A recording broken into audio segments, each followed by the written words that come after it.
Halo teman-teman semua, jumpa lagi dengan saya Ilham Haris. Selamat datang di channel Purnomo The Series. Gimana kabar kalian? Semoga selalu sehat, bahagia, dan dompetnya nggak tipis ya. Kali ini kita akan meneruskan lagi merangkum spoiler Renegade Immortal episode 167 ya guys. Dan gak usah berlama-lama lagi, langsung saja gas cuy. Cerita berlanjut, langit menggelap, seolah alam pun menahan nafas. Leluhur darah berdiri membatu di udara. Matanya memancarkan kekosongan yang dingin. Jarinya yang sejak tadi terangkat perlahan menekan ke bawah. 3 inci dari dada Wang Lin, tekanan dari jari itu mengguncang langit. Wang Lin tak sempat menghindar. Tubuhnya terpental seperti layang-layang putus tali. Suara keras menggema dan darah segar menyembur dari mulutnya. Ia terhempas ke tanah dengan keras, memecah permukaan bumi dan menciptakan retakan mengerikan. Namun ia tak berhenti. Langkah demi langkah ia mundur, meninggalkan bekas luka bumi di setiap jejaknya. 100 langkah penuh barulah tubuhnya stabil. Wajahnya pucat, darah menetes dari sudut bibirnya, tapi di matanya ada senyum. Sebuah senyum yang suram, penuh ejekan dan tekad. Aku pikir leluhur darah benar-benar akan membiarkan jari itu jatuh demi balas dendam. Tak peduli jika itu menghancurkan segalanya, gumam Wang Lin dalam hati. Tapi dia bukan anak muda sembarangan. Dia adalah pembangkang langit. Dan jika dia berani menantang surga, apa artinya leluhur darah di matanya? Langkah berat terdengar, leluhur darah tiba-tiba muncul 100 langkah darinya. Aku hanya akan memberimu 3 kalimat, ucapnya datar. Darah terus mengalir dari mulut Wang Lin. Tulangnya patah di banyak tempat. Tubuh penjaga langitnya kuat, tapi inilah luka terparah yang pernah ia alami. Namun dia tetap tersenyum. Leluhur darah menatap langit, lalu kembali menatap Wang Lin dengan tatapan tajam. Kamu masih punya 2 kalimat, ucapnya dingin. Dia menahan keinginan untuk membunuh. Leluhur darah tahu Wang Lin bukan orang biasa, licik, kejam, tak kenal takut.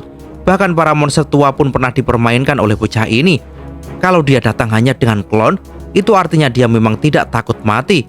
Pikir leluhur darah, curiga. Jika aku membunuh klon ini, tubuh aslinya pasti akan menyerang si Sue. Wang Lin mengusap darah dari mulutnya, merapikan jubahnya yang compang-camping, lalu berbicara perlahan. Leluhur darah senior, Yao Sisue aman. Selama ratusan tahun ini, aku tak menyentuh sehelai rambutnya. Aku bisa mengembalikannya, tapi dengan satu syarat. Biarkan aku pergi dan jangan kejar aku lagi. Leluhur darah terdiam sesaat, tatapannya menembus jiwa Wang Lin mencari kebohongan. Baik, jawabnya. Aku bersumpah atas dauku. Jika kau mengembalikan puteriku, aku tidak akan membunuhmu.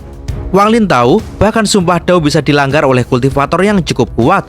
Tapi ia tak punya pilihan lain. Setelah hening sejenak, Wang Lin membuka mulutnya dan memuntahkan sebuah kristal. Kristal itu melayang ke samping dan membentuk area transfer yang tampak rapuh. Yao Sisue ada di sana. Aku tak akan bermain tipu-tipu padamu. Tak ada gunanya. Kau sudah terlalu tua untuk ditipu. Wang Lin lalu mundur, menjauh ke arah kekosongan. Suaranya keras dan tegas. Masuklah ke dalam area itu jika kau memang menepati janjimu. Tapi kalau kau malah mengejarku, berarti kau mengingkarinya. Maka jangan salahkan aku, karena membunuh dewa pun akan kulakukan. Leluhur darah menatap area itu. Ia mengulurkan akal ilahinya dan merasakan aura Yao Sisue dengan jelas. Tak diragukan lagi, putrinya memang di sana. Dia berjalan maju. Area itu hancur dan menyatu kembali menjadi kristal di tangannya. Tapi saat dia berbalik dan menatap Wang Lin, kebencian meledak dari matanya. Kau menyegel putriku selama ratusan tahun, dan hanya dengan beberapa kata kau ingin pergi. Gumamnya dingin. Aku bahkan tak percaya Dao. Bagaimana bisa aku membiarkanmu hidup? Dia mengejar. Wang Lin yang sedang melesat di atas rantai guntur merasakan niat membunuh tajam datang dari belakang. Ia menghela nafas, lalu matanya berubah dingin. Leluhur darah, kau memilih ini, maka bersiaplah untuk menanggung akibatnya. Kekosongan runtuh, rantai guntur hancur. Leluhur darah menekan tangannya dan menciptakan lautan darah yang menyelimuti Wang Lin. Darah itu masuk ke dalam tubuhnya, langsung ke penjaga langit di dalam dirinya. Rasa sakit membakar tubuh Wang Lin. Jiwa ilahinya seperti dikoyak hidup-hidup. Tapi penjaga langitnya tak menyerah. Proses pemurnian melambat. Namun jarum merah berdarah muncul dari lautan darah. Ia menembus kekosongan menuju tubuh asli Wang Lin yang tersembunyi jauh di bawah tanah. Di sana Wang Lin membuka matanya dan tanpa ragu mengaktifkan bola pembatas yang diberikan oleh Li Yuan. Ia mengorbankan separuh batasan di dalam ruang penyimpanannya untuk membuatnya runtuh. Saat ia menyerbu keluar, jarum merah memburu dengan ganas.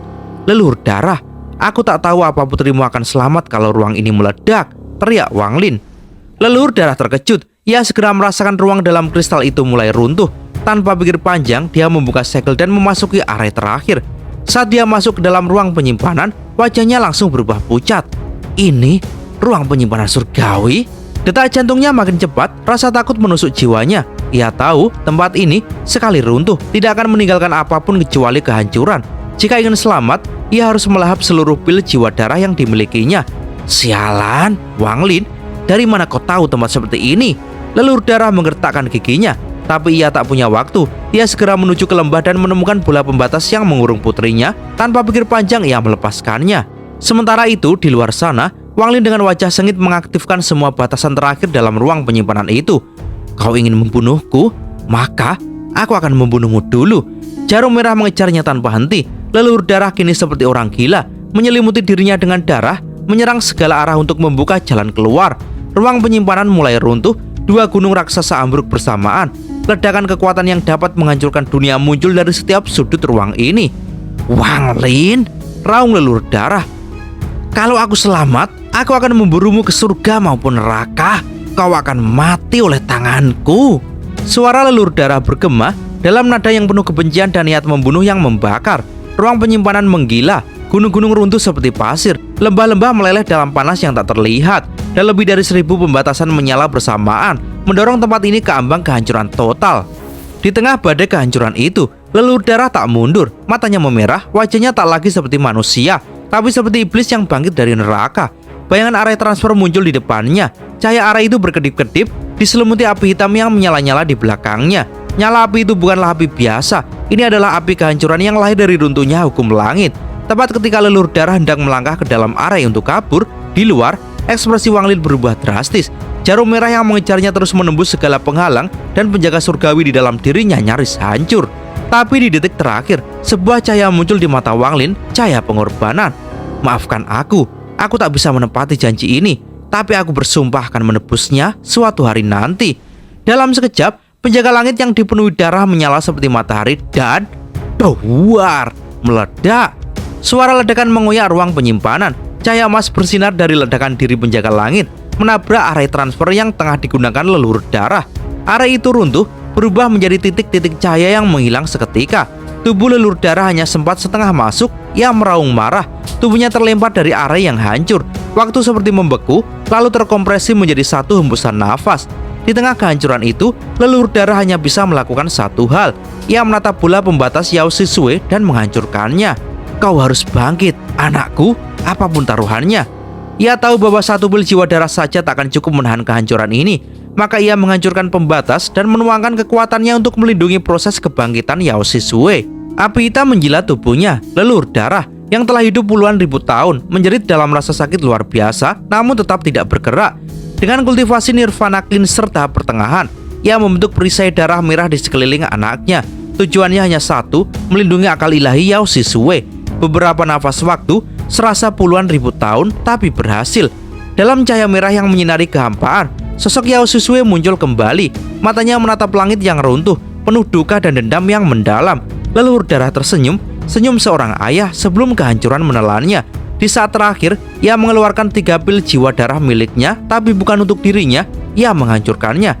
Cairan biru dari dalamnya melesat ke api hitam dan saling menetralkan. Dan pada detik itu, seluruh ruang penyimpanan runtuh tanpa jejak. Di sisi lain, Wang Lin melesat seperti kilat menembus fragmen alam guntur surgawi. Tubuhnya 9 kali diselimuti cahaya merah, tanda tekanan luar biasa dari jarum merah yang terus mengejarnya. Namun tiba-tiba jarum itu berhenti, lalu pelan-pelan mulai menghilang. Wang Lin kelelahan dan berkeringat, nyaris tak percaya. Tapi sebelum ia sempat lega, jarum itu berbalik dan melesat ke arah lain. Masih hidup? Mata Wang Lin membelalak. Tanpa pikir dia bergerak, energi asal keluar dari tubuhnya membentuk penjara energi dan menjebak jarum itu di udara. Jarum merah berteriak seperti setan kesakitan. Ia menghantam penjara berkali-kali. Setiap benturan membuat wajah Wang Lin pucat, tapi ia tak mundur. Segel, teriaknya. Energi celestialnya meledak, penjara menyusut menjadi cincin yang mengikat jarum itu. Wang Lin menangkapnya dan jatuh ke tanah. Nafasnya berat, tubuhnya gemetar. Lelur darah belum mati, tapi dia pasti terluka parah. Jika tidak, jarum ini tak akan selemah ini. Jarum itu kini nyaris transparan, mengandung aura kematian. Jarum ini akan kembali padanya. Kalau bisa kulacak, aku bisa tahu di mana dia bersembunyi. Dengan mata penuh tekad, Wang Lin melempar jarum itu kembali ke udara dan mengikutinya. Satu orang dan satu jarum melaju melintasi alam guntur surgawi dengan kecepatan seperti kilat. Jauh di kedalaman kehampaan, tetesan darah tak terhitung mengambang seperti bintang-bintang merah. Cahaya biru menyala dari dalamnya, setiap tetes menyimpan jejak jiwa asal leluhur darah. Mereka perlahan berkumpul, menyatu dan menyusun ulang tubuh leluhur darah. Proses ini lambat tapi pasti. 3 bulan berlalu, 60% dari darah itu telah bersatu. Jiwa asal leluhur darah mulai hidup kembali, dan ketika dia bangkit, kekuatannya akan melonjak dengan kecepatan mengerikan. Namun di saat itu, petir membelah kehampaan. Seekor binatang guntur muncul, bertanduk perak dengan lingkaran besi menusuk tanduknya dan rantai besar di lehernya. Tubuhnya dipenuhi jimat-jimat kuning yang terlihat seperti dicoret-coret oleh bocah nakal. Dan di atas punggungnya duduk seorang pria tua tertawa dengan puas. Akhirnya, penampilanmu cocok dengan wibawa lelaki tua ini. Bahkan binatang guntur bertanduk emas pun akan minder melihatmu. Wahahaha. Di belakangnya, puluhan petir mengikuti. Masing-masing menyimpan binatang guntur lain yang gemetar ketakutan. Orang tua itu tersenyum bangga sambil menarik-narik rantai. Kau adalah binatang guntur paling unik yang pernah ada. Takdirmu sungguh luar biasa. Bahkan, kultivator Nirvana Cleanser pun bisa mati di tempat ini. Hehe, lihatlah, nasib.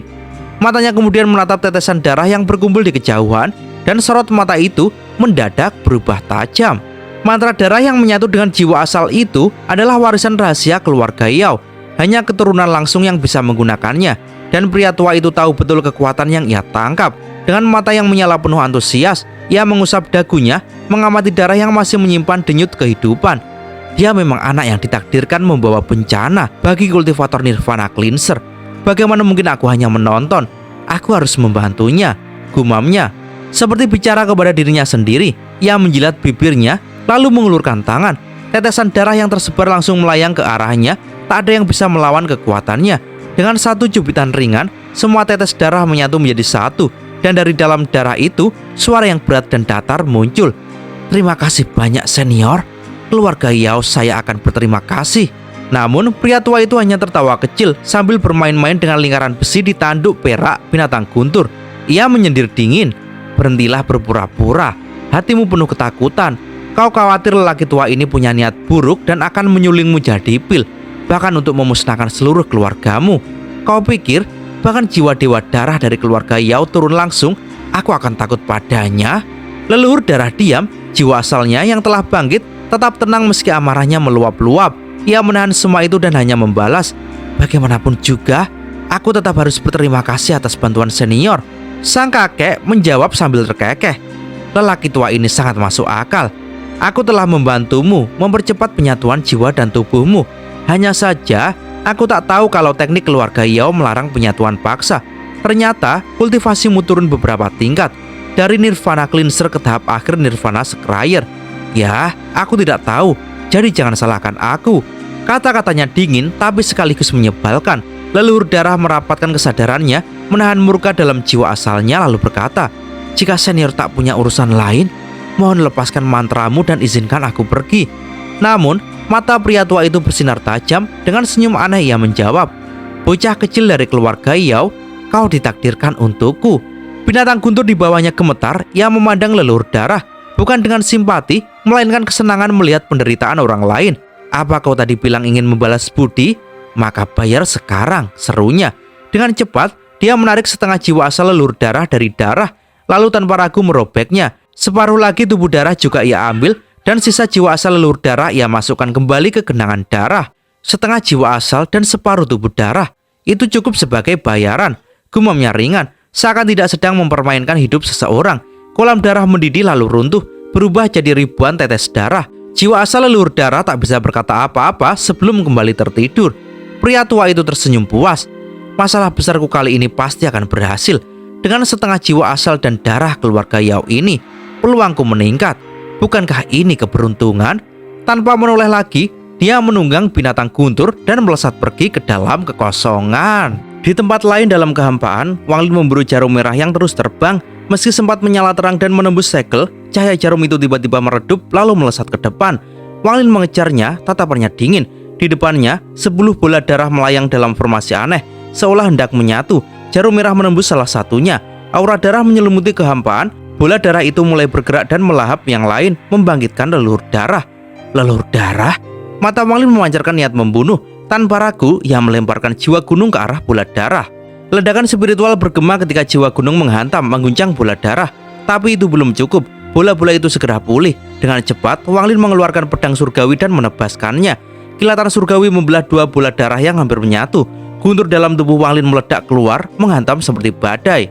Leluhur darah berjuang dari dalam bola darah, tapi Wang Lin tidak memberinya waktu. Dia mengangkat tangan, membentuk segel dan menyalurkan guntur langsung dari jiwanya. Tubuhnya bergetar hebat, rasa sakit membakar menyebar dari meridian, tapi dia bertahan. Satu bola darah meledak, leluhur darah meraung kesakitan dari dalam kehampaan. Bola-bola darah yang tersisa menggila, menyatu dengan cepat. Berhenti! Wang Lin meneriakkan mantra penghenti, tapi tingkat kultivasinya tak cukup kuat. Dia memuntahkan darah dan meraung lagi. Berhenti! Cambuk karma tiba-tiba muncul, menghantam bola darah. Di saat bersamaan, sisa energi pedang Ling Tianhou dalam tubuh Wang Lin keluar, bergabung bersama petir dari jiwanya. Semuanya melesat bersamaan, menyerbu bola darah di saat terakhir sebelum jiwa leluhur darah bangkit. Madohuar! Bola-bola darah runtuh, meledak menjadi ribuan tetesan. Suara jeritan putus asa menggema. Jiwa leluhur darah terbelah dua, separuhnya kabur, separuh lagi mengejar Wang Lin. Tetesan darah menyerbu Wang Lin, menembus pori-porinya. Tubuhnya bergetar, muntah darah, lalu terlempar jauh ke kehampaan dan lenyap. Suli Guo yang mengendalikan pedang surgawi menatap panik. Tanpa berpikir panjang, dia mengejar Wang Lin. Wang Lin tak sadarkan diri. Energi asal dari darah leluhur darah membanjiri tubuhnya. Energi yang sangat kuat tapi juga berbahaya. Ini bukan anugerah, melainkan ujian hidup dan mati. Namun, keberuntungan berpihak. Ketika lelaki tua meniupkan energi saat meminta binatang guntur, ia secara tidak sengaja memberi Wang Lin percikan kekuatan tambahan. Energi ini sekarang terbakar hebat di dalam tubuh Wang Lin. Bila tidak mampu menahannya, tubuh dan jiwa asalnya bisa runtuh. Tapi leluhur darah terlalu terluka. Dalam upaya terakhir membunuh Wang Lin, dia justru memberinya kesempatan hidup. Satu langkah lagi, dan Wang Lin bisa menapaki langkah ketiga menuju pencerahan sejati. Tubuhnya menghantam sebuah fragmen kecil yang melayang sendiri di kehampaan. Tak terhubung rantai petir, ia jatuh dan terkubur dalam tanah gelap fragmen itu. Tubuhnya dipenuhi darah leluhur darah. Energi asal itu mengalir deras dan dalam diam, tubuh serta jiwanya mulai berubah. Kultivasinya menembus batas dengan cepat mendekati yin ilusi. Di atas fragmen kecil itu, yang seharusnya tenang, muncul awan, bukan awan biasa, melainkan awan karma. Sama seperti saat Wang Lin menentang surga di tanah roh iblis. Sementara itu, leluhur darah kembali bangkit. Jiwa asalnya yang merah gelap melayang tak berbentuk. Dia sangat lemah, lebih lemah dari siapapun bisa bayangkan. Kehampaan langit kembali sunyi, namun di balik kesunyian itu masih tersisa bara dendam yang belum padam. Leluhur darah tertunduk, tubuhnya hancur karena teknik rahasia miliknya sendiri belum sempurna. Ditambah serangan kejutan dari pria tua misterius yang datang di detik terakhir. Wajah leluhur darah pucat, nafasnya kasar. Di dalam tubuhnya, setengah jiwa asalnya telah dicuri dan bahkan energi spiritualnya telah dibagi paksa. Pria tua itu bukan hanya musuh, tapi mimpi buruk. Dan kini, Wang Lin kembali muncul di hadapannya. Meski hanya avatar, tetap saja itu adalah Wang Lin. Wajah leluhur darah berubah gelap, matanya merah darah penuh kegilaan. Dia meraung bagaikan binatang buas yang disudutkan. Wang Lin, kau dan aku tidak bisa hidup berdampingan di dunia ini. Selama aku masih bernafas, kau takkan pernah punya hari damai. Raungan itu memecah kehampaan. Dia bangkit, mengejar, tak peduli tubuhnya belum pulih. Amarah membakar segalanya. Dia bukan lagi leluhur yang bijak. Dia adalah dewa darah yang terlahir kembali demi membunuh satu nama, yaitu Wang Lin.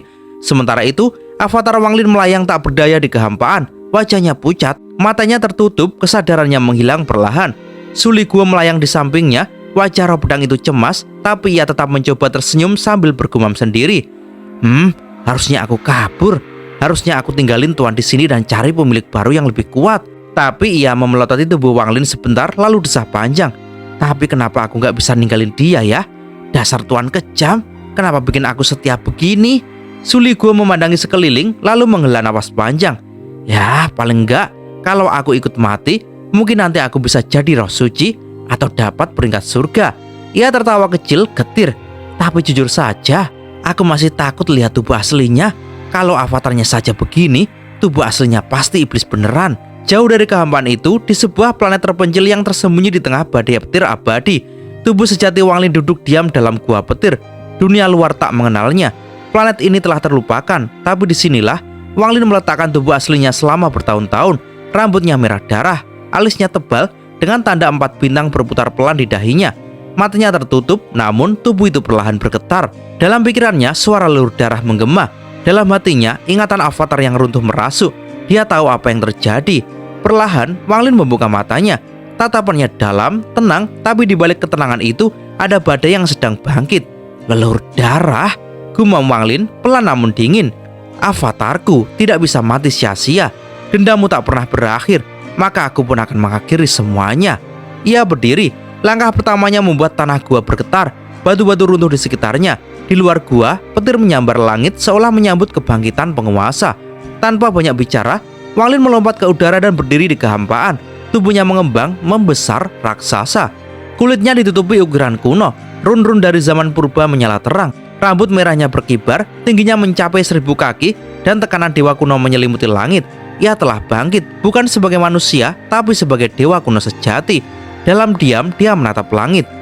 Aku adalah Wang Lin, pewaris darah dewa kuno. Hari ini, aku akan menyelesaikan segalanya. Dengan kekuatan tak terukur, Wang Lin mengangkat tangannya ke kehampaan. Ratusan batu raksasa yang telah lama terapung di kekosongan bintang tertarik oleh kehendaknya. Batu-batu itu melayang, mengitari tubuhnya seperti pasukan langit. Batu cukup, aku tak perlu harta sihir. Dendam leluhur darah akan kubayar dengan darah dan kehancuran. Ia melangkah, setiap langkahnya menciptakan gelombang tekanan yang merobek jalur spiritual dunia. Tujuannya hanya satu, planet darah. Di tempat itu, jiwa asal leluhur darah berada. Di sanalah akar kekuatannya. Dan Wang Lin tak berniat hanya membunuh tubuhnya. Aku akan menghapusmu sampai ke akar. Dan cerita pun bersambung. Dari Wang Lin kita belajar satu hal, jangan pernah remehin orang yang diam-diam bawa penjaga langit dan bola ledakan. Dan dari leluhur darah kita belajar, jangan terlalu keras ngejar masa lalu. Udah meledak, udah luka, masih ngejar juga. Mirip yang ngecat mantan jam 2 pagi pakai akun fake. Ayo, siapa itu ngaku ya? Intinya, kadang yang terbaik bukan balas dendam, tapi tahu kapan harus mundur, istirahat, dan minum jamu penguat jiwa. Terima kasih sudah mengikuti perjalanan kali ini sampai akhir. Saya Ilham Haris beserta jajaran leluhur sekte Purnomo The Series pamit undur diri. Sampai jumpa di episode berikutnya dan gas cuy.